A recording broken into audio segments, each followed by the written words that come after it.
Hi ATM! Ako si Coach Miguel. Ano naman si Coach Paulo? At together kami ang Coach, Ben and Ben. And today, we'll be answering a few questions. Let's go!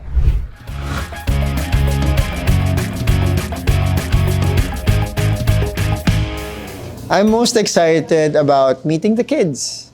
Ako, sobrang excited ako na marinig yung iba-ibang boses nila. Kasi, yung hinanap namin sa team, yung, maliban sa, syempre, yung skill, pero yung uniqueness din ng voice, tsaka na artistry ng bata.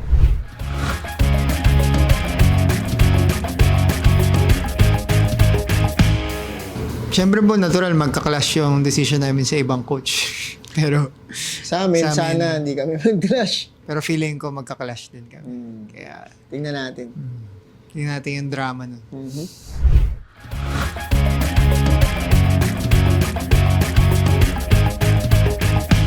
Meaning ko, ang pinaka magiging mahigpit na kalaban ay si Coach Billy. Bakit? Kasi siya yung pinaka hindi mo akalain. Pero yun pala yung magiging pinaka toe-to-toe. Ako naman feeling ko ang pinakamahigpit na kalaban si Coach Zach. Kasi dahil pareho kaming nagsimula rin sa career namin na nagsusulat ng kanta.